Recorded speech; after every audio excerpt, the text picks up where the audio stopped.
Hola.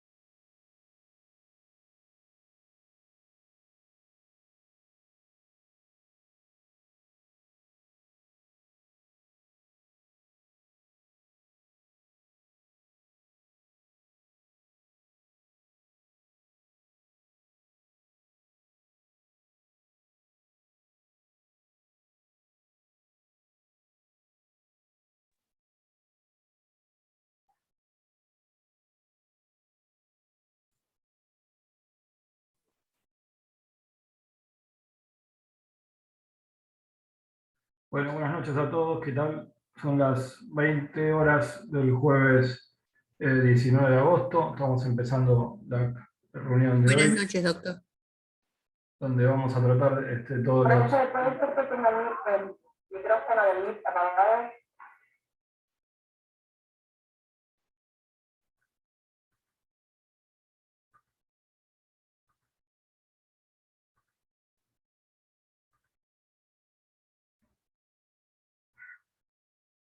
Les decía, buenas noches a todos. Estamos en la clase del jueves 19 de agosto. En Lomas vamos a ir avanzando con el temario. Vamos a analizar hoy la definición, libertad de contratación, autonomía de la voluntad, facultades de los jueces, los artículos que les había pedido que vean para hoy entre el 957 y el 965. En esta parte vamos a seguir al autor. Doctor, acuérdese de grabar, por favor. Ya estamos grabando, gracias. Gracias.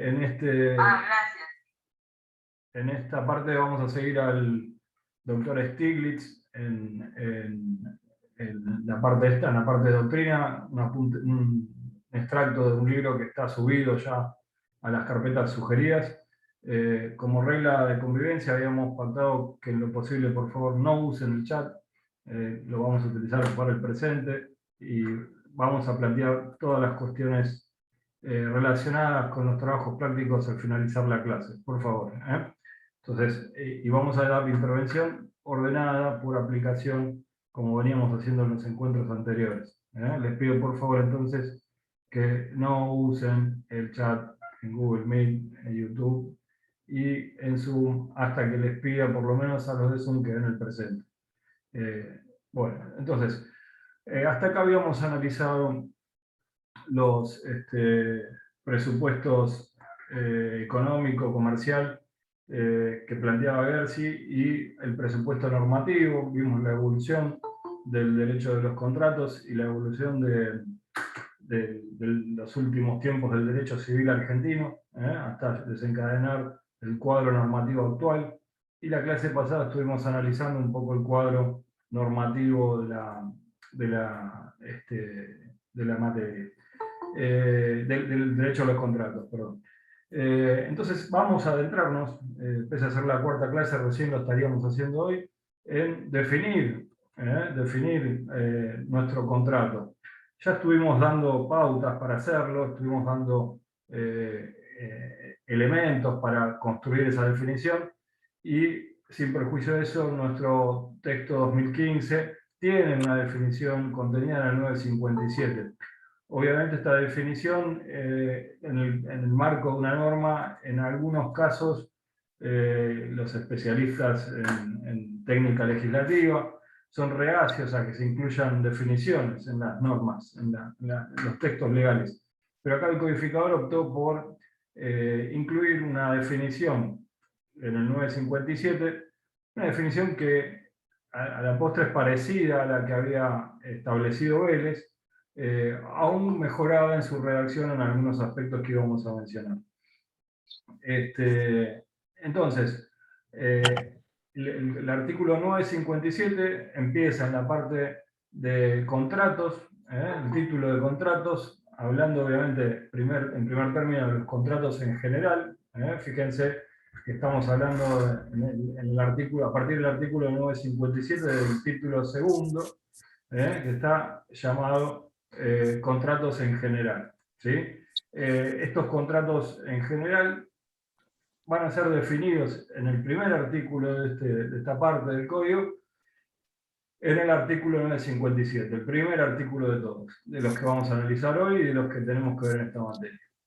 Fíjense entonces que, como veníamos adelantando, les pido por favor mantengan los micrófonos apagados por ahora, ¿sí? Como les venía marcando en encuentros anteriores, definimos la naturaleza jurídica del contrato como un acto jurídico. Acto jurídico. Y pese a ser un acto jurídico en el marco de la teoría general del acto jurídico que estuvimos repasando como planteo transversal a todos los derechos civiles como nueva política legislativa establecida por el legislador del 2015, lo que se ha establecido entonces es que la naturaleza jurídica del contrato también es un acto jurídico. Lo que estaría faltando, a mi entender, acá en esta definición del 957 es que calificar a este acto jurídico como un acto jurídico bilateral. Un acto jurídico bilateral. Estamos en el 957, ¿sí? Entonces, este contrato es definido ya en el 957 como un acto jurídico, al que yo agregaría en esa definición acto jurídico bilateral, ¿sí? Inmediatamente se infiere esto, precisamente, que es un acto jurídico bilateral, en la medida que establece la propia definición la necesidad de que intervengan en este acto jurídico dos o más partes. ¿Sí? Dos o más partes. ¿Se les cortó a todos? Estamos con algún problema. Sí, no. Se cortó.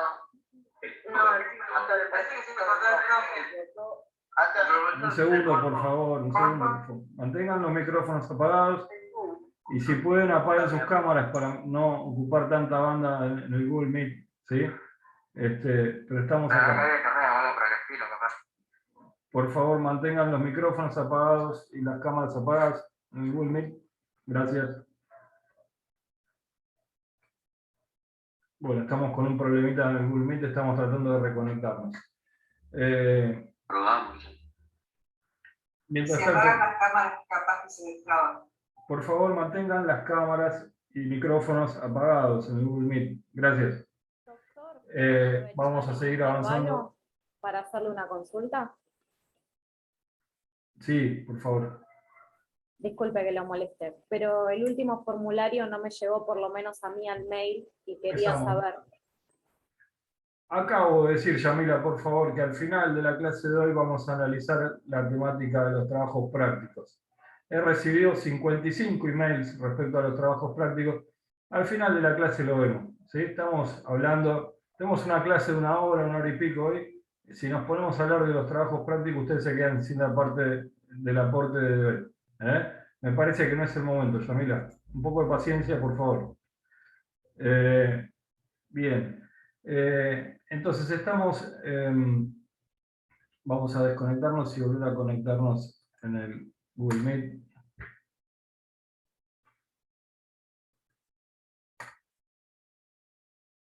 Bien.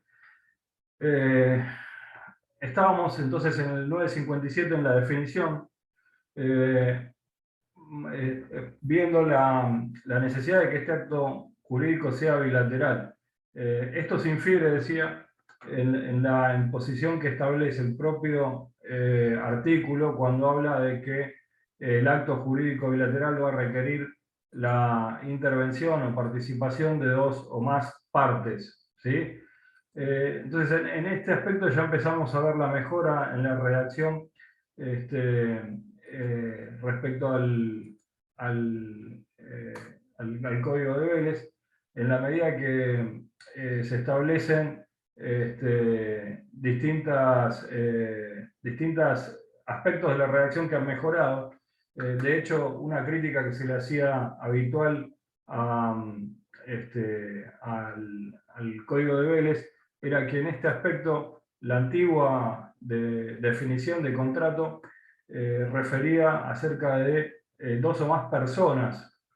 Requerían Vélez dos o más personas, cuando es evidente que el requisito no es de personas, sino de partes de interés. ¿Sí?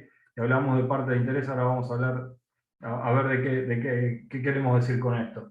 Entonces, acá lo que necesitamos, y era la crítica habitual que se le hacía a Vélez en este aspecto, es que existan en esta construcción del acto jurídico bilateral dos o más partes y no personas. Estas partes van a tener, decimos, intereses contrapuestos. Son partes, es decir, el concepto de parte implica precisamente que haya dos o más partes de interés contrapuesto. Por eso se construía esta crítica, especialmente en Vélez. Realmente en Vélez se confundía este concepto de persona con parte. De hecho, entendemos también, es así, en cada parte de interés, en cada... Por favor, mantengan los micrófonos. Por favor. Los que están en Google Meet, por favor, mantengan micrófonos y cámaras apagadas. Bueno. Qué difícil que es esto. En cada parte de interés pueden existir más de una persona. En cada parte de interés puede existir más de una persona que integre esa parte de interés. Podemos estar frente a un contrato donde existan 10 vendedores y existan 30 compradores. Entonces, por esa razón es que establecemos que en cada parte de interés puede haber más de una persona, y a partir de ahí se construía la crítica a Vélez. ¿Sí? Entonces, sí. No estábamos escuchando. Sí, ya sé, se cortó, sí, estoy atento a eso, sí. Estamos readmitiendo a todos. Por favor, mantengan cámaras apagadas en el Meet y micrófonos apagados, y no utilicen el chat. Muchas gracias.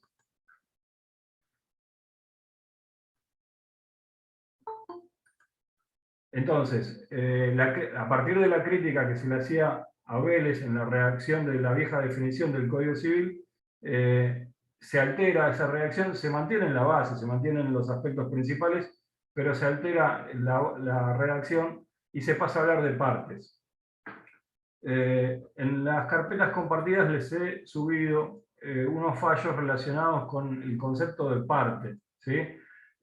Acá lo que se busca, la búsqueda, va a ser realmente que existan partes de interés en el sentido de que sean partes contrapuestas, que tengan intereses contrapuestos esas partes.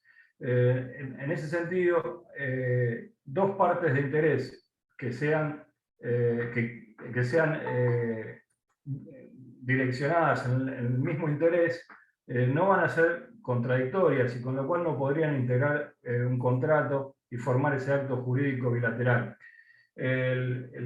Los intereses de esas partes deben ser encontrados, ¿sí? No pueden celebrar un contrato de compraventa dos partes compradoras sin que haya una parte vendedora, o dos partes vendedoras sin que haya un comprador.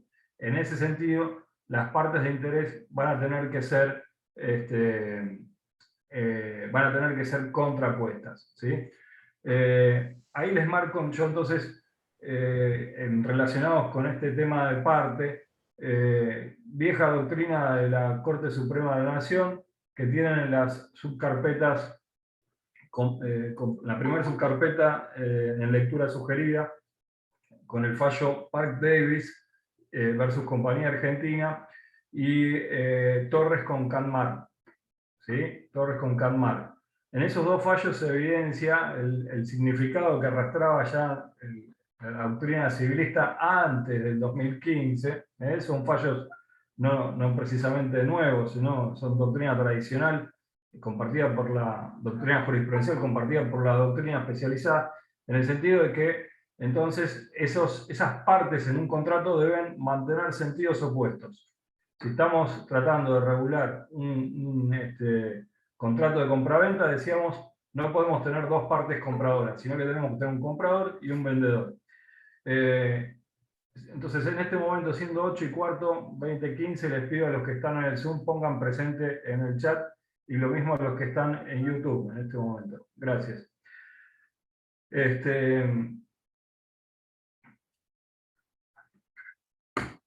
Bien, gracias a los de YouTube. Los que están en Zoom, por favor, pongan entonces en este momento presente en el chat. Gracias. Listo. Los que están en el Google Meet en este momento ya se les tomó la asistencia. Gracias. El contenido del acto jurídico, en particular de los contratos, es similar a la redacción que traía el código de Vélez.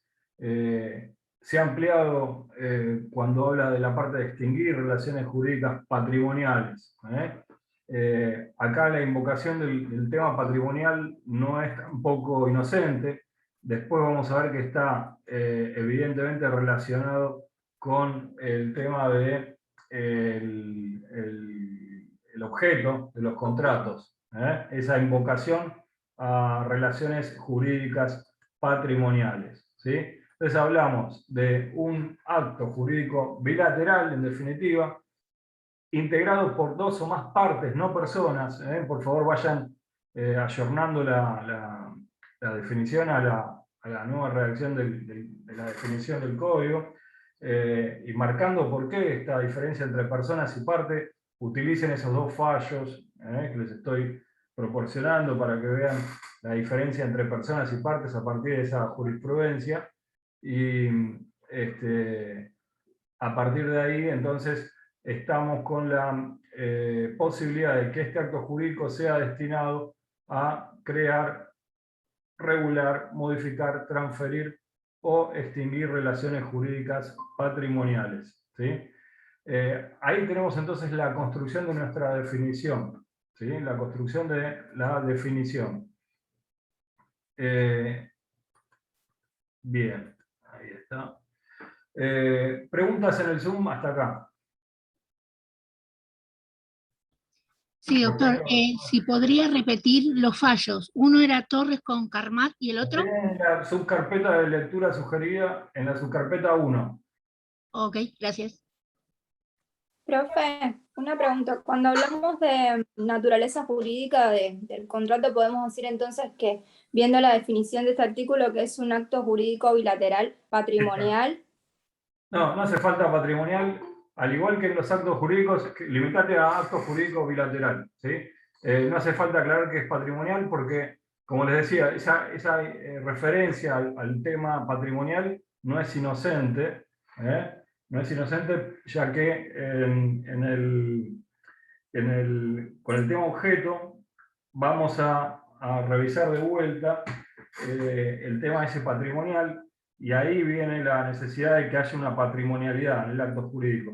Si ustedes hicieron ese repaso del acto jurídico, la teoría general del acto jurídico, o recuerdan que teníamos los mismos elementos estructurales en el acto jurídico, en Civil 1 y en obligaciones.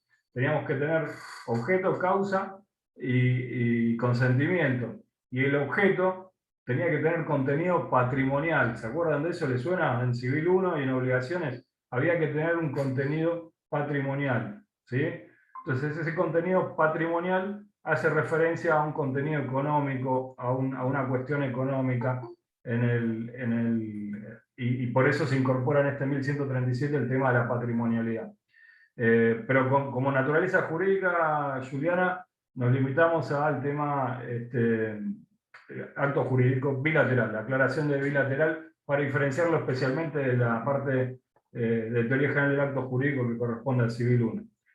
En suma, ¿algún comentario, alguna pregunta? Bueno, en Google Meet, ¿alguna pregunta respecto al tema de definición? Sí, puede repetir la definición, profesor, porque se recortó un montón de veces. Bueno, van a tener que recurrir al video, no podemos volver para atrás porque se nos va toda la clase, Jorge. Para eso se está grabando. Disculpe, doctor, pero en el radio comprendí nada de lo que usted llegó a decir porque se escuchó todo entrecortado y hubo lapsos de momento donde no se le escuchó. Sí, por supuesto, lo vamos a tener en cuenta, pero la grabación se está dando por Zoom, así que vamos a tener que...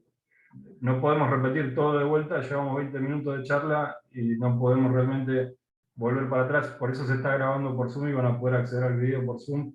Y si llega a haber consultas, las pueden dirigir por el foro, por el chat público, ¿sí? Así que y les recuerdo también que a partir de la semana que viene lo que empezamos a hacer es trabajar en conceptos que ustedes ya tienen que traer leídos. Así que las dudas ya las tienen que traer, no más allá de las que puedan salir en el momento de la charla.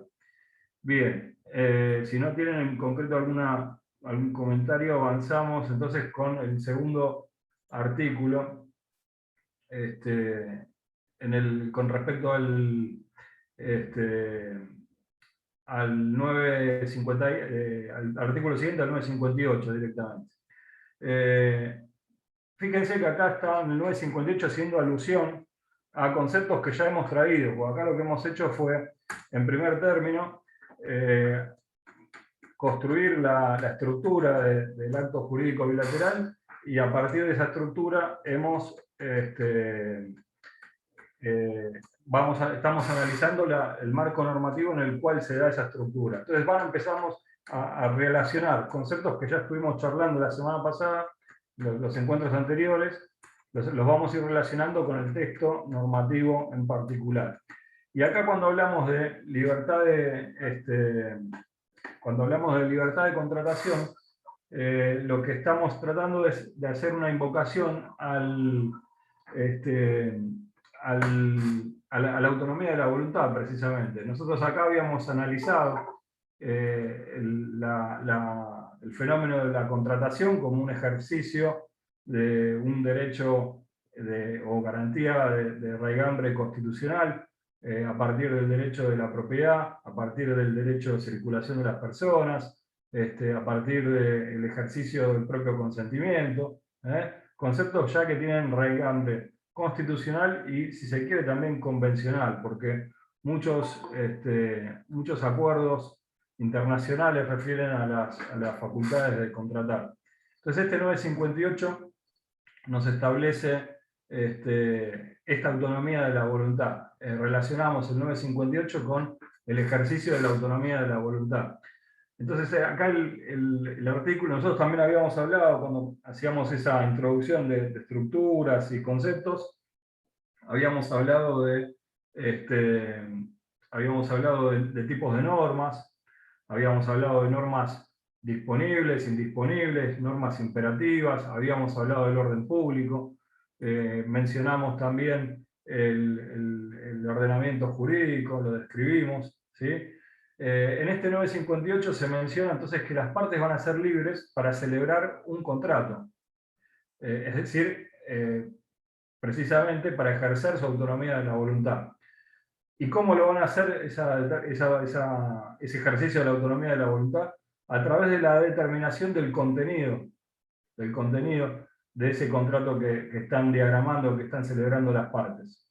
Nosotros vimos, acá estuvimos mencionándolo, que el ejercicio del contrato en sí no era en realidad lo que requería la existencia de una norma que habilitara a contratar. Acá pareciera que nos está dando la autorización, el legislador para contratar. Nosotros señalábamos que quizás lo que sí necesitábamos era que la norma sea ejecutable, sea coercitiva para las partes. Y eso lo vamos a ver en el artículo siguiente, en el 959, que habla del efecto vinculante del contrato, ¿sí? El efecto vinculante del contrato. Acá entonces, en este aspecto yo diría que el 958, sin llegar a ser superfluo, está dándonos una autorización en la primera parte a celebrar un contrato que quizás sea, no digo innecesaria, pero no es lo imprescindible en la concepción que hemos destacado hasta acá. Lo que sí nos parecía esencial era el efecto vinculante que está establecido en el 959. sabíamos ya por construcción constitucional, por análisis que hicimos del presupuesto normativo, que las partes son libres para celebrar un contrato y para determinar su contenido, es decir, ejercitar su autonomía de la voluntad. En cierta forma sí es importante lo que marca, lo que está marcando la segunda parte del 958. Acá nosotros habíamos establecido, habíamos llegado un poco al entendimiento, creo, que las facultades para contratar, como todo derecho y todo principio, no son absolutos, no son absolutos, son de derechos no absolutos que están previstos, que están, al no haber derechos absolutos, decíamos, hay siempre una regulación para esos derechos o principios. Y el marco en el cual están esas regulaciones, el marco establecido para esos derechos que no son absolutos, precisamente porque están regulados, lo marca la segunda parte de este 958. Acá nos indica qué límites se reconocen a la autonomía de la voluntad, ¿sí? Entonces, en la primera parte del 958 tenemos la confirmación de que existe una autonomía de la voluntad y que los ciudadanos en Argentina pueden ejercer esa autonomía de la voluntad en forma libre. Y en la segunda parte del 958 nos establece, nos fija los límites dentro de los cuales va a ejercitarse esa autonomía de la voluntad. Ya los hemos estado mencionando, esos límites están marcados por la ley en general, entendiendo por la ley todo el marco normativo que hemos estudiado acá, que hemos comentado acá, toda norma, entendiéndolo como toda norma vigente en el territorio nacional.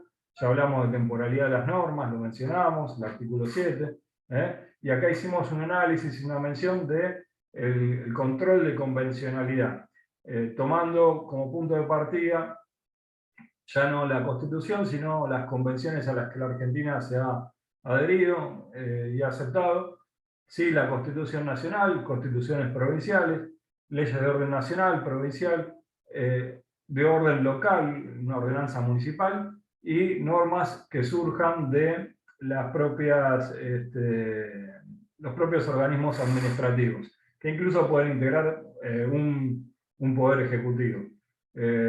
Las normas que dicta la FIP, las normas que dicta la Universidad Nacional de Lomas de Zamora, son también ley para las partes, ¿sí? Son también marco normativo que funciona como un límite para el ejercicio de la autonomía de la voluntad. Entonces, cuando hablamos de ley, ahí en el 958 hablamos de todo el marco normativo, no solo la pura concepción de una ley emanada de un congreso nacional o provincial, ¿sí? El orden público, ¿sí? El orden público, acá hablamos también de orden público, norma imperativa. Hay algunos autores, por ejemplo Stiglitz, el propio Stiglitz que les pasé yo, que diferencia el orden público de una norma imperativa, diciendo que el orden público es aún más que una norma imperativa. ¿Cuál sería la diferencia que marca Stiglitz y algún otro autor? Stiglitz lo explica mejor que yo, obviamente.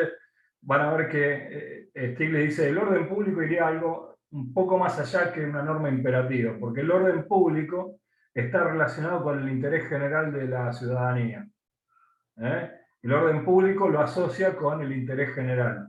En cambio, una norma imperativa no necesariamente estaría relacionada con un interés general, sino que es una norma que no puede ser derogada por la autonomía de la voluntad de las partes, ¿sí? Y acá agrega dos últimos límites al ejercicio de la autonomía de la voluntad, el texto del 958, con la moral y las buenas costumbres. Esto pasa mucho, decíamos en clases anteriores, en encuentros anteriores, con el Código Civil y Comercial de la Nación, con la moral y las buenas costumbres, en el sentido de que el legislador del 2015 ha incorporado muchos institutos y muchos conceptos que la doctrina y la jurisprudencia ha venido mencionando y ha venido nombrando a lo largo de doctrina escrita y jurisprudencia emanada de los jueces en forma reiterada y que no estaba en el texto legal. Entonces hay mucho en las normas del Código del 2015, mucho de origen doctrinario y mucho de origen jurisprudencial. Entre esos conceptos que reciben su origen en la doctrina y jurisprudencia, resaltamos esto de la moral y las buenas costumbres como fuente de límite para la autonomía de la voluntad. Entonces hasta acá el 958, abro el juego para preguntas, conceptos en relación a esto, a los que están en Zoom, por favor. Primero.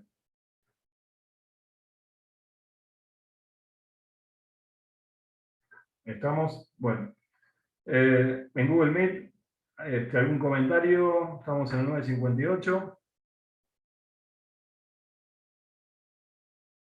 Este concepto, profe. No, profe, está claro. Bueno, buenísimo. Este Francisca. concepto entra en la libertad de contratación. No te entiendo, Francisca. No, que el concepto que dio entra en el contrato de la libertad de contratación. La autonomía, la libertad y todo eso.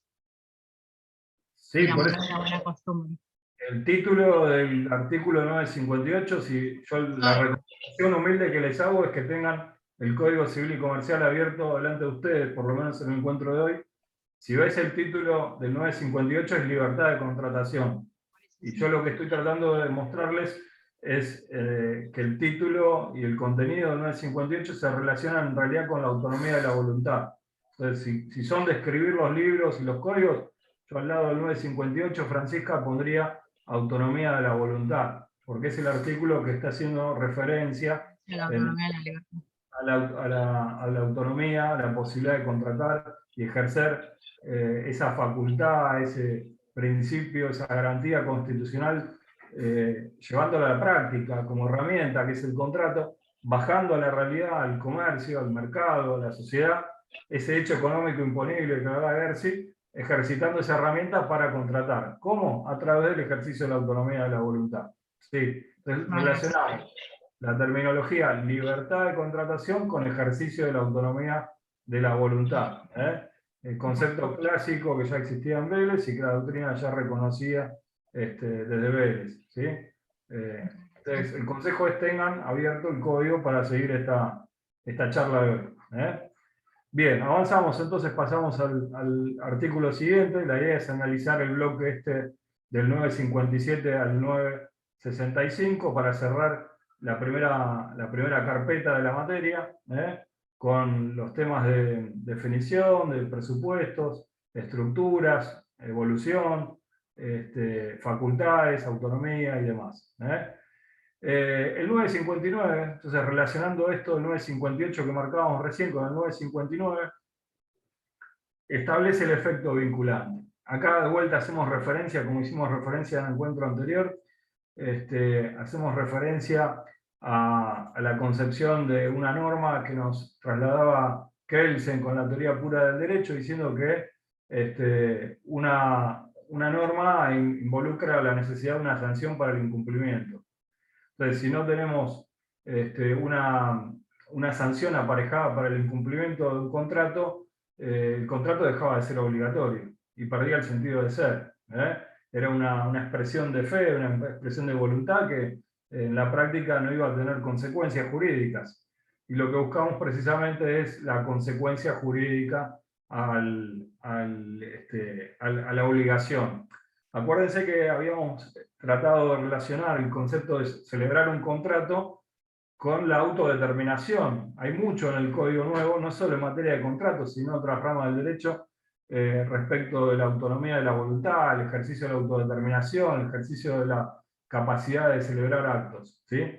Entonces, cuando uno está celebrando un contrato, lo que hace es autolimitarse. Cuando uno celebra ese acto jurídico bilateral como parte, lo que está haciendo es restringiendo la propia libertad.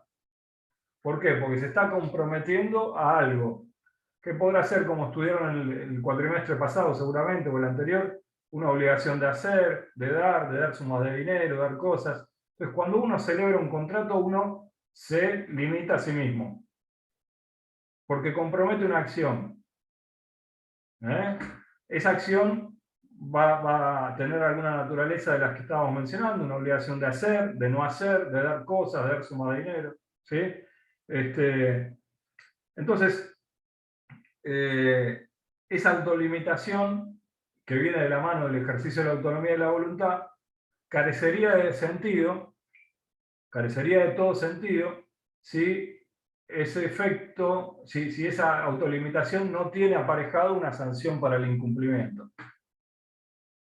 Si yo incumplo la obligación contractual a la que me comprometí, pero no hay consecuencias jurídicas para eso, siempre hablan de consecuencias jurídicas, del marco jurídico. De lo extrajurídico no nos interesa acá porque estamos tratando de ser abogados. Entonces, desde el marco jurídico, lo que buscamos es que exista una sanción para el incumplimiento precisamente para el incumplimiento de la obligación contractual comprometida. Si no, quedaría en una mera expresión de deseos nuestro contrato. Entonces, el 959 para mí es aún más importante que el 958, como yo les marcaba un poco en los encuentros anteriores. Porque realmente lo que uno busca en el marco normativo es que exista un efecto vinculante, que exista una sanción para el incumplimiento de una obligación contractual. Más que una autorización para celebrar el contrato, como tiene la primera parte del 958, la búsqueda real de los contratantes, relaciónenlo con esto de la seguridad jurídica, relaciónenlo con la jurisdicción de los jueces y demás. Realmente lo que buscamos es que el incumplimiento de una obligación, de un acto jurídico bilateral, traiga aparejado consecuencias jurídicas. Entonces nos dice el 959 en definitiva, todo contrato válidamente celebrado en los términos de ¿qué? Y el 957, el 958, todo contrato que está celebrado de acuerdo a las reglas que tenemos que estudiar en esta materia. Eso es un contrato válido, que tenga causa, que tenga objeto, que tenga consentimiento, que las condiciones del consentimiento se hayan prestado en forma legal, que esté dentro de los límites de la autonomía de la voluntad, como marca el 958. Entonces, ese es un contrato válido. ¿Sí? Un contrato válido. Entonces, todo contrato válido, fíjense que las palabras no son inocentes acá, cada palabra tiene un significado aparejado que hay que ir viendo. Todo contrato válidamente celebrado es obligatorio para las partes. Cuando dice que es obligatorio para las partes, dice que ya se han restringido en su libertad, ya han comprometido su libertad, que ha sido restringida por su propia celebración del acto jurídico bilateral, y por lo tanto las partes se comprometieron a cumplir. Y va a acarrear consecuencias jurídicas ese incumplimiento. Veremos después, fíjense de vuelta, no es inocente. ¿Cuáles son las consecuencias jurídicas del incumplimiento? Hay una carpeta determinada, un punto en la materia, que son los efectos de los contratos. Fíjense cuál es el título del 959, dice efecto vinculante. Entonces acá ya nos está haciendo referencia a la parte de efectos de los contratos. Vamos a, dentro de 4 o 5 encuentros, vamos a estar hablando de los efectos, y ahí vamos a ver entonces que el principal efecto del contrato va a ser vincular a las partes y va a ser que las consecuencias jurídicas del contrato sea que sea posible reclamar el cumplimiento ante la jurisdicción, ante un juez, y no mano propia. En nuestra sociedad, para vivir en sociedad, buscamos que haya un tercero imparcial e imparcial que realmente pueda lograr este efecto vinculante de los contratos. ¿Qué hacen las partes en un contrato cuando celebran un acto jurídico bilateral? Cuando celebran un contrato, se dictan una ley particular para esas partes. Cuando celebramos un contrato estamos dictándonos una ley que nos tiene que obligar. Y el incumplimiento de la ley tiene efectos vinculantes y tiene efectos aparejados para su incumplimiento. ¿Sí? Segunda parte del 959. Su contenido solo puede ser modificado o extinguido por acuerdo de partes.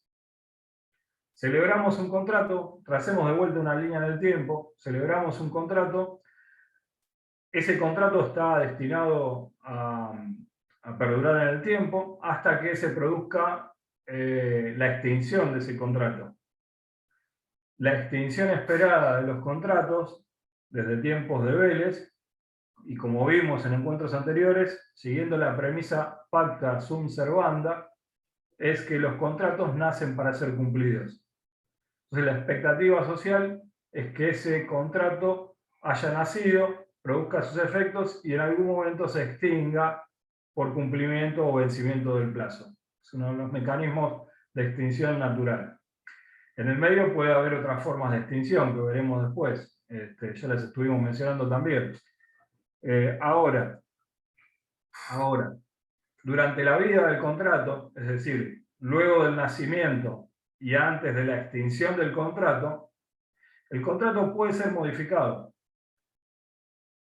Obviamente no vamos a modificar un contrato que se extinguió. Si se extinguió, ¿qué vamos a modificar? Tendríamos que celebrar un nuevo contrato.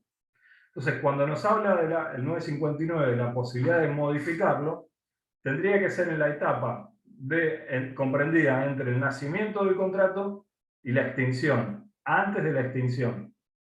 Entonces, el contrato antes de la extinción podría ser modificado. O aún, antes de extinguido por cumplimiento, podría ser extinguido también por las partes.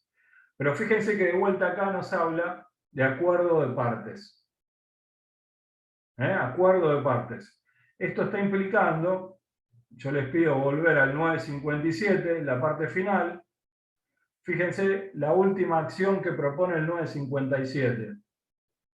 En la definición, la última acción incorporada que no estaba en Vélez, extinguir relaciones jurídicas patrimoniales. Y la tercera acción que propone la definición, modificar. Modificar o extinguir relaciones jurídicas patrimoniales. Ahí nombra, profe, patrimoniales. Sí. Ahí estamos entonces relacionando esta posibilidad de modificar o extinguir con los enunciados de acciones posibles en el 957. Modificar o extinguir. ¿Sí? Entonces, durante la vida del contrato, ambas partes, o más partes si hay más partes, si un contrato puede tener dos o más partes, puede ser un contrato tripartito, cuatripartito, el mínimo son dos partes. El contrato puede ser extinguido por acuerdo de partes. ¿De cuántas partes? De todas las partes que han celebrado el contrato en forma original. Todas las partes tienen que estar de acuerdo. ¿Sí? Entonces, entre el nacimiento y la extinción, todas las partes de ese contrato pueden modificar o incluso extinguir ese acuerdo de partes. Y dice también, para finalizar y cerrar este tema, o en los supuestos que la ley lo prevé. Ahí vamos a remitirnos a la unidad de extinción de los contratos, la carpeta de extinción, donde vamos a analizar cuáles son los mecanismos de extinción de los contratos. Partiendo de la forma natural de extinción, o esperada, pacta sunt servanda, los contratos nacen para ser cumplidos, y la esperanza social, la esperanza del legislador, del mercado, de la sociedad, es que ese contrato se extinga por cumplimiento, o vencimiento del plazo, que es una especie de natural de extinción. Ahora sí vamos a los que están en Zoom, del 958 o el 959, ¿algún comentario, algún concepto, alguna pregunta? Sí, una consulta, doctor. Cuando habla de que todos tienen que estar de acuerdo, o sea, todos tienen que estar de acuerdo, no puede ser una de las partes que diga, no, yo no lo quiero extinguir, sí o sí tienen que estar todos de acuerdo para deshacer el contrato. Mirá, vos podés tener un contrato con una parte que esa parte esté integrada por, acuérdate, son partes de interés cruzado. Los intereses circulan en sentidos contrarios. Luego puedes tener una parte integrada por una sola persona y la contraparte del contrato.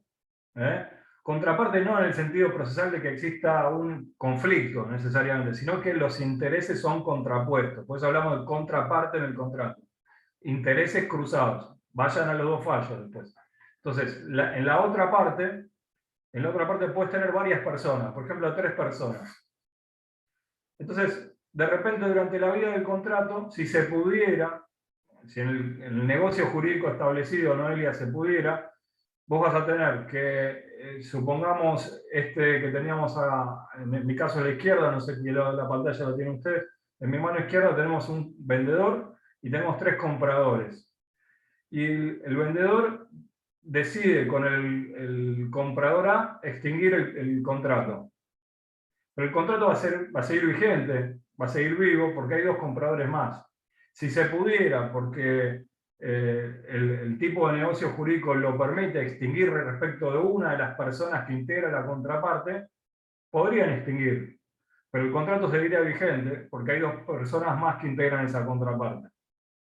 Entonces lo que te está diciendo acá es, para extinguir en definitiva el contrato original, vas a tener que necesitar la voluntad de todas las personas que integran las 2 partes. Sin perjuicio de que puedan, depende del tipo de negocio, depende del tipo de relación jurídica, extinguirse relaciones parciales. Pero el contrato va a seguir vigente porque no extinguiste con todos. ¿Sí? Claro, perfecto, ahí entendí. Gracias. Perfecto. ¿Alguien más en Zoom? Pasamos a Google Meet. Google, ¿algún concepto, algún comentario, pregunta?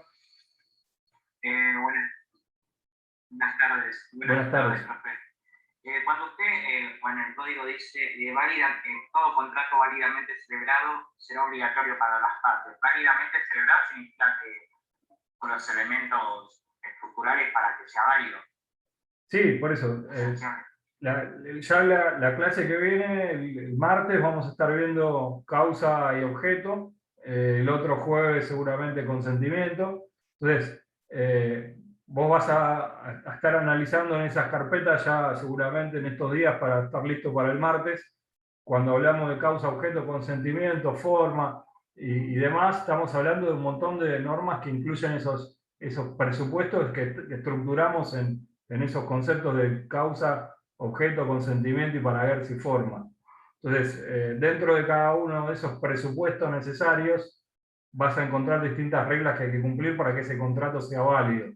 Si hablas de causa, y bueno, tienes una causa válida, tiene que ser una causa lícita. En objeto tiene que tener contenido patrimonial, tiene que ser lícito, posible.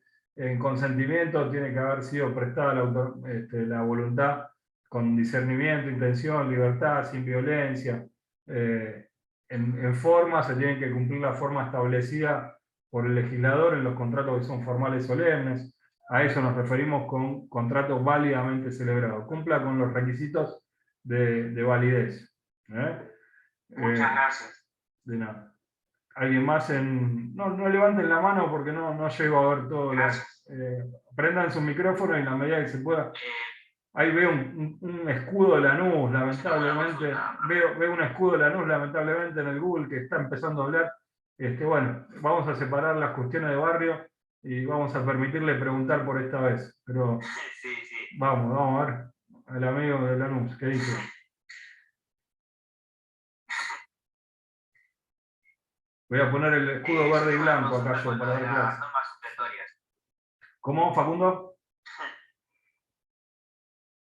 Con lo de las normas supletorias tengo una consulta. Sí. Porque usted en la clase pasada mencionó que las normas, no entendí muy bien si hay contrato, si llega a haber un contrato, y no entendí muy bien lo de, justo que usted lo mencionó, lo de las normas supletorias, no lo llegué a entender muy bien. Bueno, no sé si escucharon los de Zoom, están reflotando el tema de norma supletoria, acá Facundo, el hincha de Lanús. El tema de normas vino de la mano de marcar la estructura del presupuesto normativo, establecer cuál era el presupuesto normativo frente al que estamos, y hemos marcado distintas categorías de normas, Facundo. Entonces, dentro de las normas hemos marcado como si fuera una posible dicotomía, una posible clasificación, normas imperativas o indisponibles en los términos del nuevo código y normas supletorias. Y marcábamos que la norma imperativa era aquella que funcionaba como un límite para la autonomía de la voluntad. Fíjate que en el artículo que acabamos de rever, en el 958, nos habla de límites impuestos por ley y por orden público. Ahí está haciendo clara referencia a normas de carácter imperativo o normas de orden público. En cambio, la norma supletoria va a funcionar como una norma precisamente que viene a suplir la falta de ejercicio de la autonomía de la voluntad por las partes. Las partes pueden, como dice el 958, ejercer su libertad de contratar. Ahora, si en un aspecto del contrato, el acto jurídico bilateral, no ejercen esa autonomía de la voluntad, y no se trata de un aspecto esencial, en ese aspecto seguramente va a existir una norma supletoria que precisamente viene a suplir la falta de ejercicio de los contratantes en relación a ese aspecto del contrato.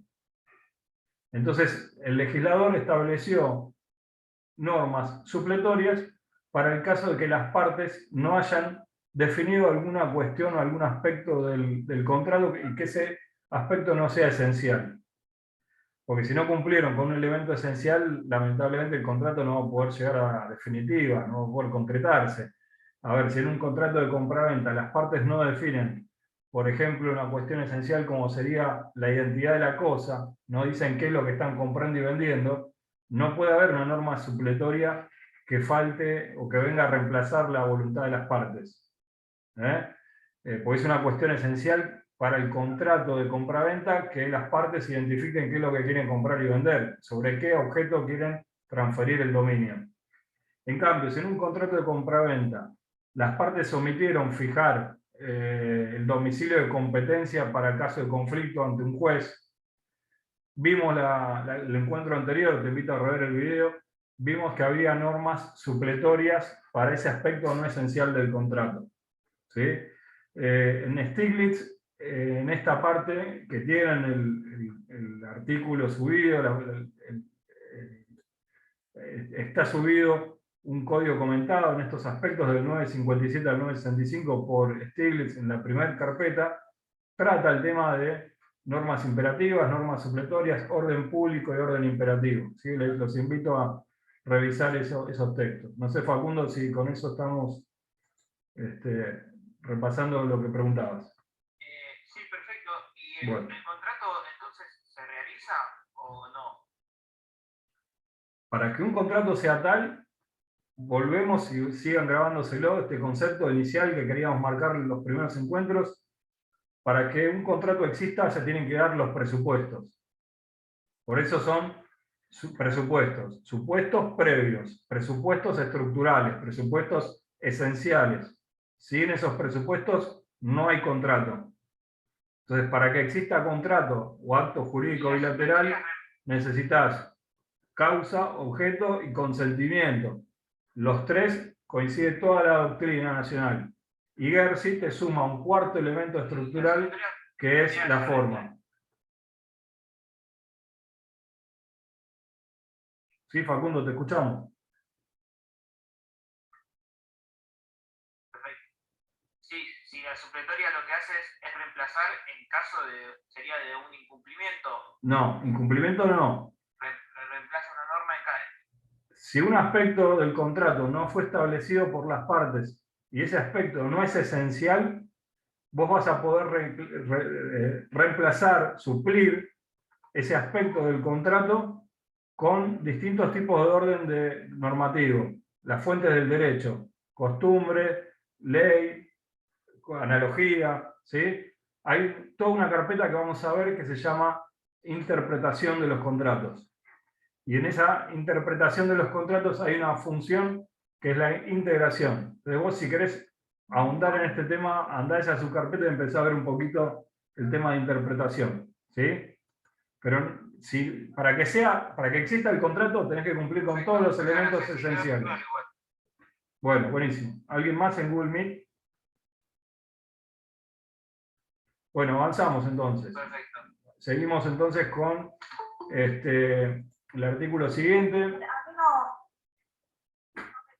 claro lo del contrato. Cuando usted dice que ambas partes tienen que estar de acuerdo, o dijo salvo parcialmente, ¿a qué se refiere? ¿Por una de las partes, ejemplo, una rescisión de un contrato? ¿Cuál es tu pregunta entonces? Se te escuchó muy entrecortado, Marisa.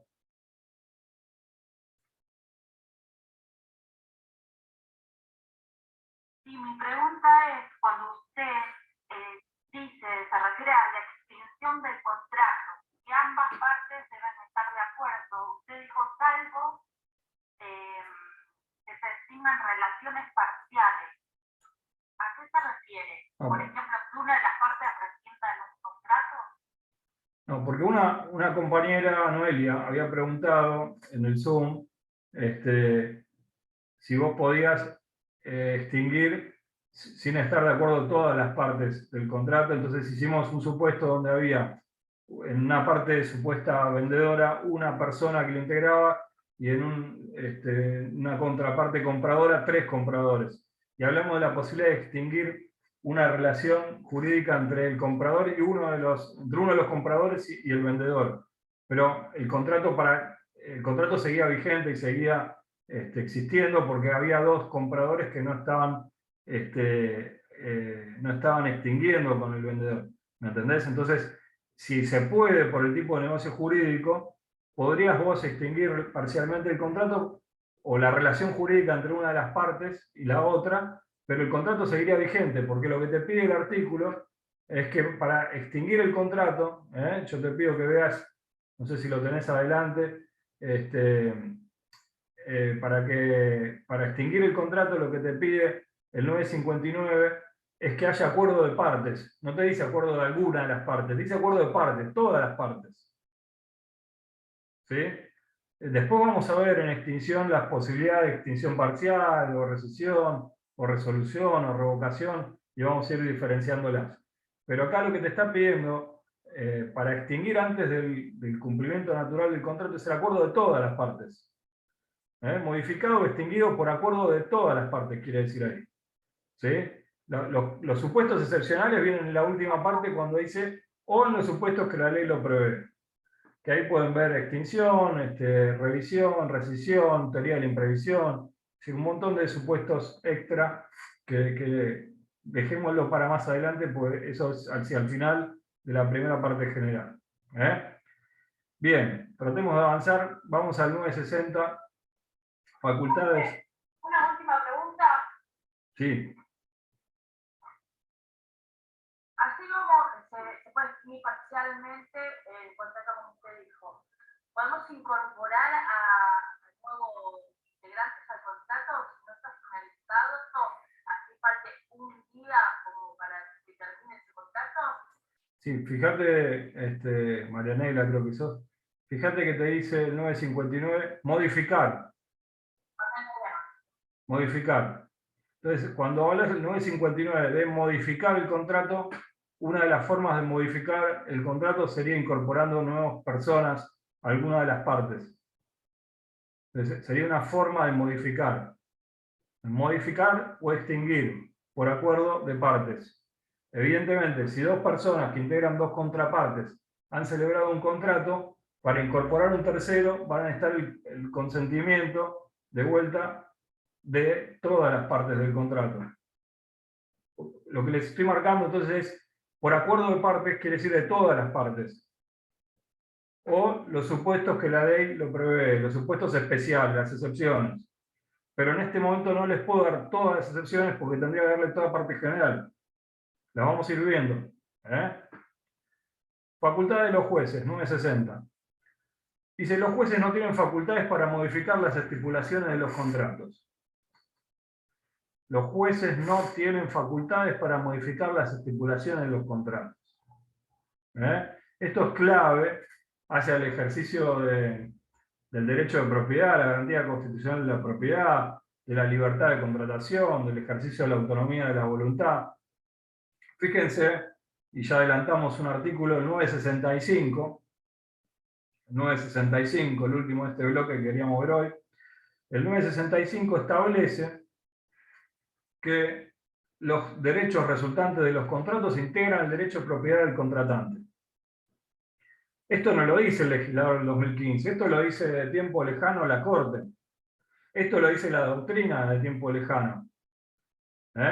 Los efectos de un contrato integran el derecho de propiedad de una persona, de un ciudadano en la Argentina. ¿Sí? Entonces, todos los efectos, todos los derechos y obligaciones que surgen de un contrato están dentro del derecho de propiedad de las partes contratantes.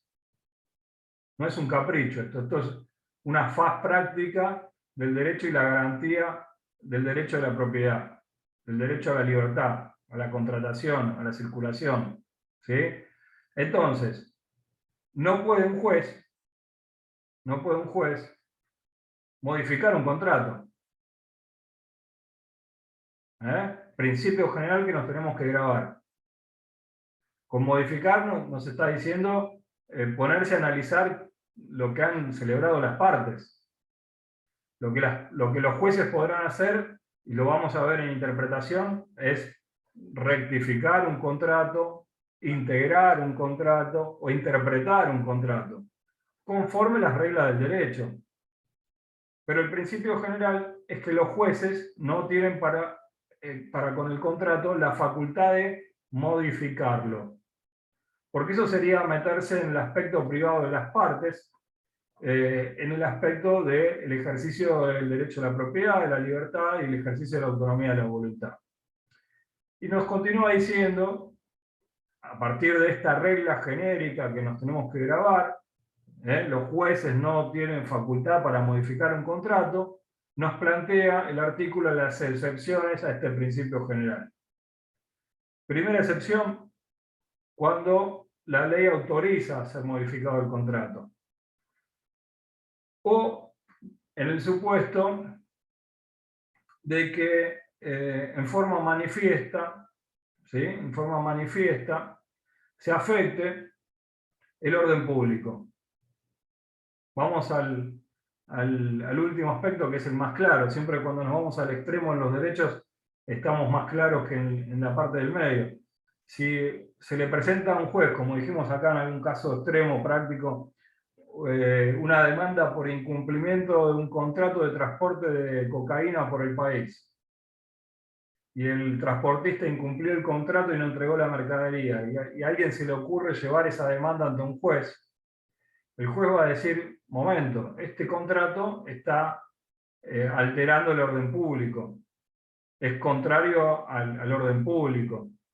Entonces el objeto es de objeto prohibido, objeto ilícito, como vamos a ver el encuentro que viene. Con lo cual, este contrato no podía ni siquiera haberse celebrado. Ya de movida ni siquiera existía contrato. Entonces, en esta circunstancia, hay una clara facultad del juez porque está involucrado el orden público. Y si está involucrado el orden público, fíjense que no solo el juez puede actuar, sino que debe actuar. Fíjense que ahí dice que el juez debe actuar de oficio. ¿Qué quiere decir que el juez puede actuar o debe actuar de oficio? Que el juez no necesita petición de parte. El juez va a dictar la nulidad absoluta del contrato que estamos en el ejemplo dando, a partir de que está afectado el orden público. El juez va a decir este contrato es nulo de nulidad absoluta de oficio, nadie se lo va a tener que pedir. ¿Sí? Está involucrado el orden público, las normas imperativas, y el contrato es contrario a la moral, a la buena costumbre, si es ilícito. Estamos en un caso extremo. Ahora, en el medio, en el intermedio, puede haber algún supuesto donde una norma del contrato, una cláusula del contrato, esté afectando el interés particular de las partes sin llegar a ser contrario al orden público. Vamos a un ejemplo de todos los días en los tribunales. Ante un contrato de préstamo de dinero, un contrato de mutuo, la parte acreedora estableció que el deudor pagaría una tasa de interés del 70% anual, 75% anual, 80% anual. Que quizás, bueno, en esta inflación que tenemos hoy en día por ahí sea aceptable. Pero si las partes establecieron una tasa del 100%, es probable que todos los jueces del país decreten que esa tasa sea contraria a la ley, sea contraria a la moral o a unas costumbres. Pero para eso van a necesitar el pedido de parte. Entonces el deudor le va a pedir al juez que modifique el contrato en ese aspecto, lo rectifique. Les adelanto con esa palabrita una función de interpretación que vamos a estudiar después. Entonces, el juez puede, a pedido de parte, en ese supuesto, rectificar el contrato. Rectificar el contrato. Entonces, vamos de vuelta. Si estamos frente a un supuesto de contrariedad, de afectación del orden público, las normas imperativas, el juez puede actuar de oficio, e incluso yo les marcaría que debería actuar de oficio. Ahora, si es una cuestión que no está ya tan límite, que no es contraria a la moral, a buenas costumbres, el orden público, es algo más nebuloso, más discutible, a pedido de parte, el juez podría modificar el contrato en ese aspecto. ¿Cómo? Rectificándolo. Rectificándolo. Limitando, por ejemplo, la tasa de interés que pactaron las partes al celebrar el contrato. Ahora el juego para los que están en el Zoom, respecto al 960 y al 965 que acabamos de ver. Profe, la interpretación. Usted dijo que el juez puede interpretar un contrato. Sí, Karina. Bueno, ahí, por ejemplo, ¿tiene que ser pedido de parte? Por eso, el juez, vos ya les adelanto, ya que estás preguntando, Karina, cuando vemos interpretación, decimos que la interpretación se ejerce de distintas funciones, o a través del ejercicio de distintas funciones.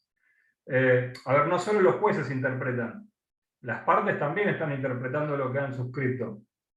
Cuando están, un tercero puede estar interpretando. Vos cuando te caiga un caso a tu estudio con un contratante y te diga, doctora, ¿qué opina de esto? Vos vas a interpretar el contrato. Entonces, esa interpretación está integrada, comprende distintas formas o funciones de ejercer esa interpretación. La primera, a ver si la llama interpretación en sí misma. Cuando haces un análisis del marco, de la situación, del negocio, la interpretación en sí misma, lo que todos conocemos como interpretación más allá del derecho de los contratos. La segunda función es de integración, que la hemos mencionado en el encuentro pasado, cuando decíamos que si este contrato, que no es un contrato, ¿no? Este documento tiene 5 hojas que tengo acá en la mano, comprende 5 hojas con sus carillas, serían unas 8 o 9 carillas, supongamos esto es un contrato, este contrato está integrado, con el Código Civil y Comercial de la Nación, por ejemplo. Esto que tengo acá en mi mano amarillo no es un celular, es el Código Civil y Comercial de la Nación. Entonces, este contrato está integrado, función de integración, está integrado por todo el Código Civil y Comercial, que actúa en lo que hoy nos refería nuestro amigo de Lanús, como Facundo, como una norma supletoria. Todo el Código Civil y Comercial de la Nación, todo el marco normativo tiene función supletoria e integra nuestro contrato, función de integración. Y la última, que sí va a ser, casi les diría o les digo, de exclusividad judicial, es la rectificación. Una parte no puede rectificar el contrato por sí sola. Cuando una de las partes está afectada por el contrato, lo que hace es ir al juez y pedir que rectifique el contrato. el que ejerce el poder jurisdiccional de alterar esa facultad de los jueces que está haciendo referencia ahí el 960, es el ejercicio exclusivo de la jurisdicción. Entonces va a ser la jurisdicción, va a ser el juez el que ejerza esa tercera función de interpretación, que es la rectificación. ¿Rectificación de qué? De un aspecto del contrato.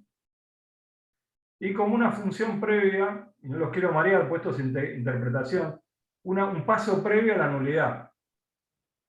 Ustedes ya deben haber estudiado algo en nulidades. La nulidad es el último remedio al que tenemos que recurrir. La nulidad es como ir a una intervención quirúrgica, decir, bueno, no nos queda otra que hacer una operación profunda, abrir el corazón abierto y abrir. Ahora, antes de llegar a la nulidad, que puede ser relativa o absoluta, uno tiene otros tratamientos paliativos previos. En esos tratamientos paliativos previos, el juez puede tratar de rectificar normas parciales del contrato para evitar la nulidad. ¿Se entiende ahí, Karina? Es un adelanto de la carpeta de interpretaciones. Perfecto, gracias. La rectificación es ejercicio exclusivo, herramienta de interpretación exclusiva de los jueces. Profesor, buenas noches, disculpe. Sí, Flor. Cuando hablamos de rectificación, también, que es lo mismo, es sinónimo de modificación. Sí. Entonces, son sinónimos, pero lo que yo quiero saber es, el que pide la rectificación, perdón, el que pide la modificación es la parte, y el que hace la rectificación es el juez. Sí. Así es lo quiero. Sí, es así. Una sola parte del contrato.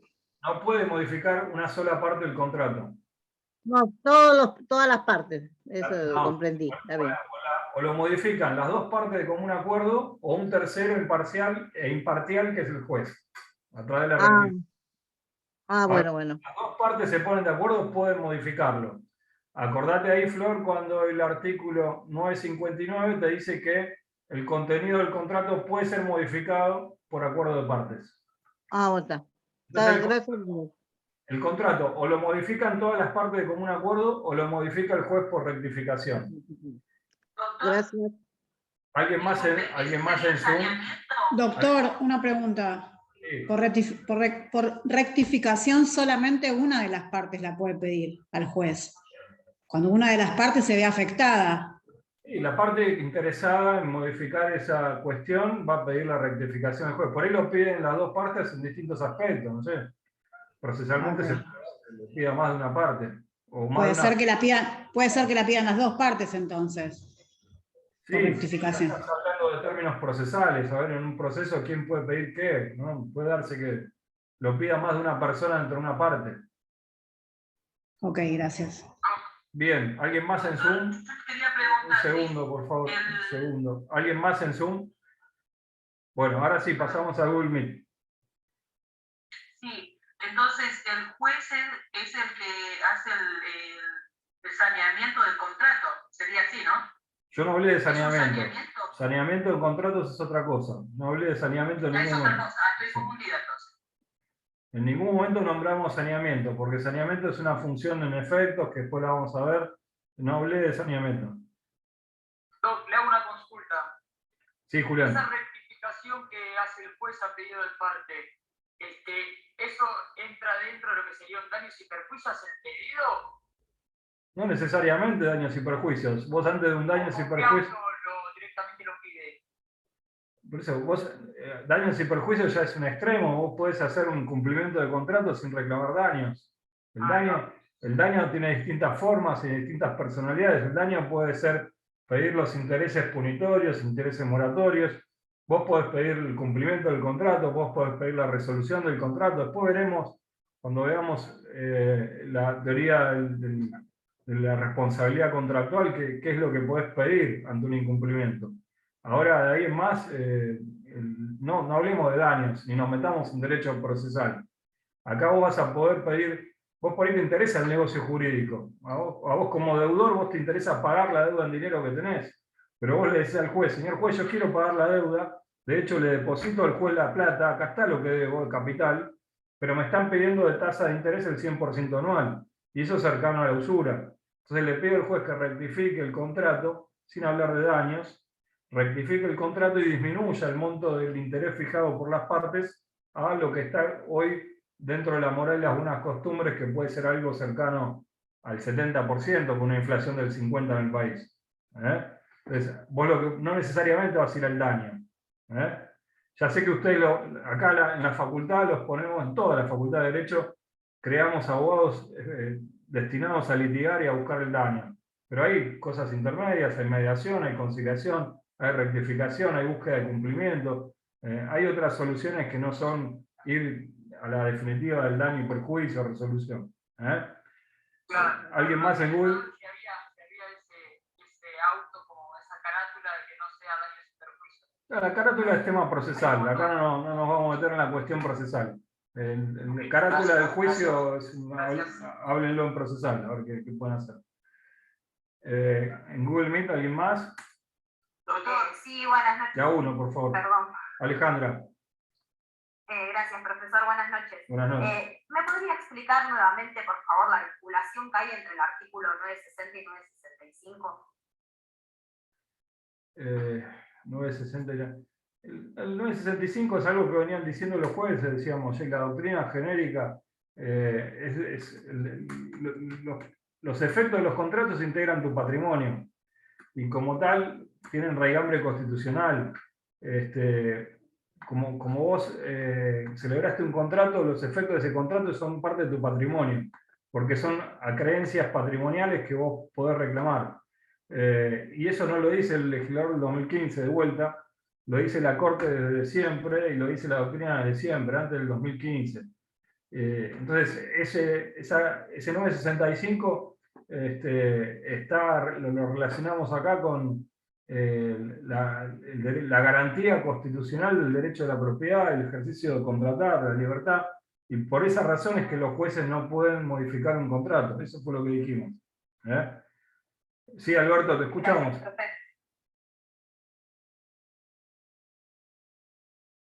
Sí, Alberto, te escuchamos. Sí, doctor, lo que le quería preguntar era lo que dice acá el artículo 960, ¿no? Que los jueces no tienen facultades para modificar la estipulación de los contratos, en el sentido de que es por las cláusulas lo imparten en común acuerdo las partes. Hasta ahí estamos de acuerdo, ¿no? Sí, ¿cuál es tu pregunta, Alberto? ¿En qué momento una persona puede demandar referente a la estipulación de un contrato? Solamente yo interpreto de que puede ser por algún contrato de adhesión. No, ¿por qué? Ya de vuelta, lo hablamos en el encuentro anterior. No se metan a hablar del vehículo, de la herramienta, del consentimiento. La adhesión es un mecanismo, nada más, no es para traer acá la adhesión. Acá, ¿en qué momento procesal, en qué momento puedo peticionar la revisión o modificación del contrato? Lo que vimos recién, acá lo que nos está pidiendo es que entre el nacimiento y la extinción, ahí vas a poder modificar o rectificar el contrato. Tiene que estar vivo el contrato para rectificarlo. Entre el nacimiento y la extinción. Si ya está extinguido, vos no le vas a ir a pedir a un juez que lo revise. Ya se murió el contrato. Ya se extinguió. Ya pagaste. Si vos podrás ir como deudor que pagó un 100% de tasa, decirle al juez, bueno, mire, si bien pagué, yo creo que me tendría que revisar, porque acá hay un enriquecimiento sin causa del acreedor, pagué de más, qué sé yo, pero ya pagaste, ya extinguiste el contrato. Pero vos cuando vas a pagar esa deuda, le pedís al juez que rectifique, le decís, mire, juez, si bien firmé esto, lo firmé por necesidad, me endeudé más o pacté una tasa indebida, yo no sabía, soy lego, nunca había contratado. Es decir, ahí, en la vida del contrato. Después extinguido por cumplimiento y pierde un poco no digo de posibilidad, pero pierde interés en decir, bueno, voy a realizar un negocio que ya se extinguió. No le veo sentido. Bueno, 961 nos habla de la buena fe, de vuelta, como un mecanismo o un instituto que fue incorporado junto con la moral, las buenas costumbres, la reforma Borda ya en el año 1968 por la ley 17711. En esa reforma grande que se le hizo al Código de Vélez, se hablaba de institutos como la teoría de la imprevisión, la lesión, la moral, el buen hombre padre de familia, el buen hombre de negocios. Y acá en este código hay mención de la buena fe ya desde el principio del código. Ven el artículo 9, después ya al principio del código establece que todo el código debe interpretarse. Son menciones que hacen a las esperanzas, los espíritus de la norma, ¿no? Acá dice el contrato debe celebrarse, interpretarse y ejecutarse de buena fe. Un poco ya lo sabíamos eso, y extiende esa buena fe necesariamente no solo a la celebración, sino a las consecuencias del contrato. Entonces ahí hay una expectativa ya existente en nuestro derecho, aún antes de la reforma Borda con la jurisprudencia, junto con otros institutos. Acá en el 962 establece o menciona ya esta nueva acepción de normas que habíamos estado identificando como sinónimo de la norma imperativa a la norma indisponible.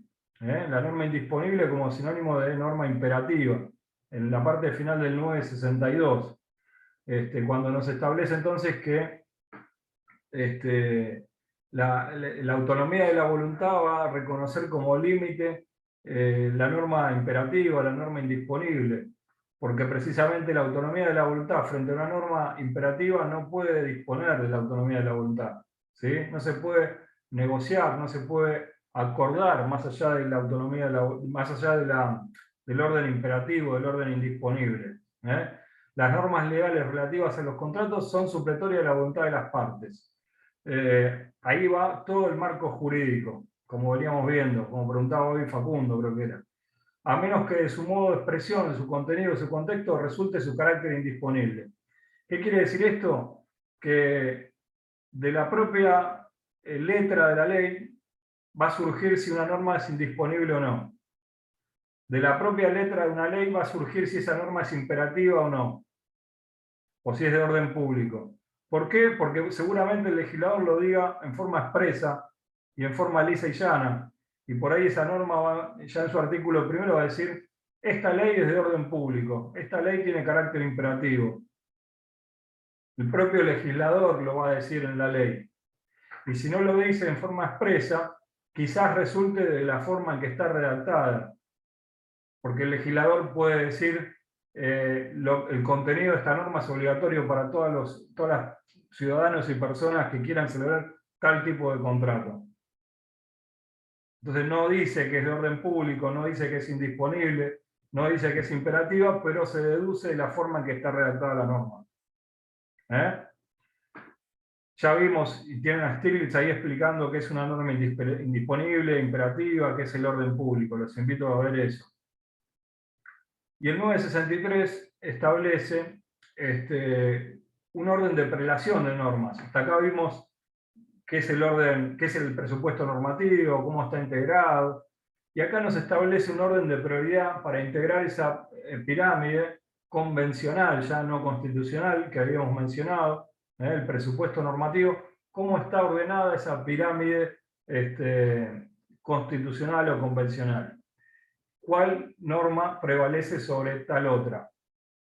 Entonces, la propia norma, el 963, establece el orden de prelación en el cual van a tener una norma sobre otra de menor rango, de menor calidad, de menor importancia, cómo debemos recurrir a ese tipo de normas para ver cuál prevalece sobre otra.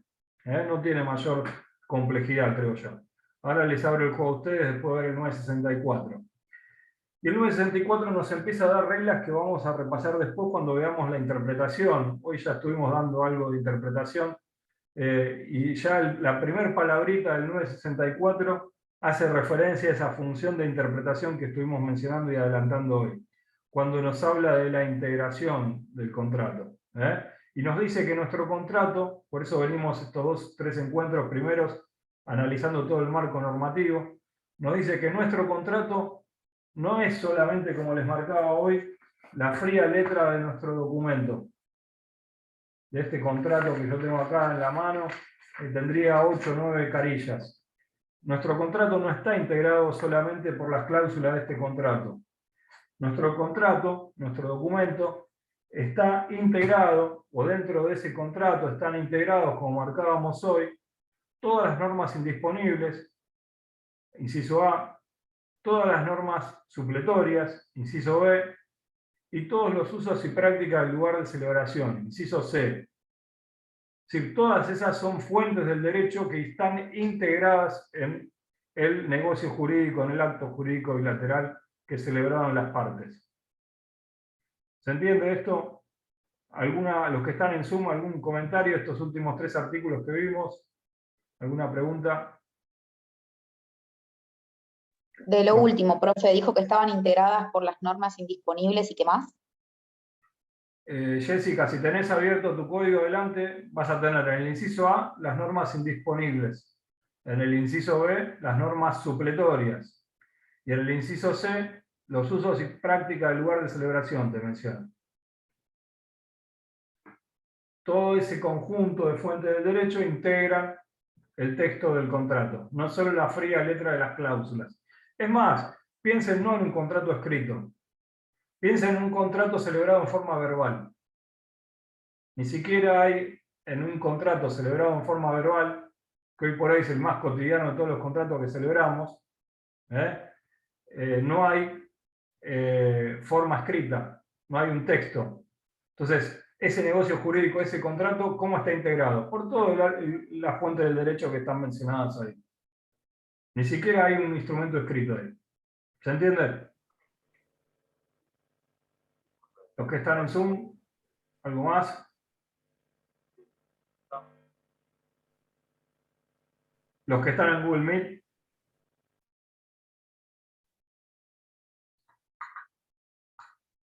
Bueno. Entonces, damos por cerrado la parte teórica de la clase de hoy. En referencia a la parte administrativa. Disculpe. Sí, Ángel. Disculpe, bueno, ahora voy a interferir porque, bueno, me vio justo. Le quería hacer una consulta, profesor, acerca del caso práctico que estaba dando recién de la revisión del contrato que puede tener el juez, la rectificación. ¿Qué pasa si la parte acreedora no está de acuerdo? ¿En qué culmina eso, profesor? Porque usted entiendo que me dice que yo como deudor de mi acreedor puedo pedir la revisión del contrato, el juez va a establecer que es mucho el interés que me estoy cobrando. ¿Y qué pasa con el acreedor que ya entregó el dinero? Hay una definición de Palacio del proceso judicial, que si están estudiando procesal o si ya vieron procesal, se la recomiendo. Palacio decía que el proceso judicial es una concatenación de actos jurídicos procesales previamente determinados por el orden procesal que tienden y tienen por objeto común el dictado de una norma particular para las partes del proceso, que es la sentencia judicial. Entonces, ante un conflicto, las partes van a un proceso, y el proceso tiene por destino el dictado de una sentencia judicial. Y la sentencia es obligatoria para las partes del juicio, del proceso, y por lo tanto el juez va a poner fin a la discusión, Ángel. El juez con la sentencia va a sacar de dudas al acreedor y al deudor de cuánto hay que pagar y cuánto hay que cobrar. Y ahí termina la rectificación. El juez rectifica con la sentencia. Perfectamente claro, perfectamente claro. Buenísimo. Gracias, profesor. Gracias. Damos por cerrada la parte teórica. Chicos, yo les digo, somos 357. Son 357 de su lado. Si cada cuestión que quieren mencionar, cada uno envía un mail, yo y los otros docentes, hemos recibido 57 emails. 57 emails diciendo, no figura en el listado, no figura en el listado. Es evidente que en el listado que subí faltaba gente. Es evidente que hubo un error. Subí un mensaje en el foro pidiendo que dejen de enviarlo, que ya iba a ser solucionado. Yo les pido paciencia y sabiduría para ejercer las herramientas que tienen en su poder. Del otro lado hay 6 docentes, en esta comisión 1 y en la otra comisión 5. los 6 docentes recibimos 55 emails diciendo, yo envié el trabajo y no estoy enlistado, yo envié el trabajo y no estoy enlistado. Es evidente que hubo un error, no es de vida y muerte, los trabajos que fueron enviados están recibidos y no fueron publicados en ese listado. Entonces, a partir de ahora se mejoró, estuvimos revisando el formulario de Google, había una función que no estaba bien activada, se revisó y se solucionó. Evidentemente se va a solucionar. Y si no, les pido paciencia, y si ya hay un mensaje diciéndoles no sigan reclamando porque no es necesario, no se unan a cadenas de gente, no tiene efecto si uno dice, como recién yo estoy presente, me están enviando email diciendo no tengo wifi, lo lamento, pero no puedo solucionárselos, se me cortó wifi, lo lamento chicos, yo tengo todas las herramientas que tengo y más no tengo, los videos se suben, si se cortó por un segundo van a tener el video subido, entonces paciencia, superemos esto juntos y ejerzamos las herramientas que tenemos de un lado y del otro con la sabiduría que nos da la posibilidad del raciocinio. Les pido prudencia, les pido sabiduría, les pido paciencia, y de este lado hago lo que puedo. Entonces, ¿vamos a ir mejorando entre todos el aula? Sí, la vamos a ir mejorando. No es de vida o muerte no haber entregado un trabajo práctico de estos sincrónicos diarios. Tiene más importancia los otros trabajos que después les vamos a dar, que van a ser con más tiempo. Pero esto me ayuda a controlar el presentismo, que vea Secretaría Académica, que hoy es mi jefe, que se está trabajando, que están presentes, que hay situación de presencia. Pues estamos bajo revisión, obviamente, tanto ustedes como yo, porque el número de inscriptos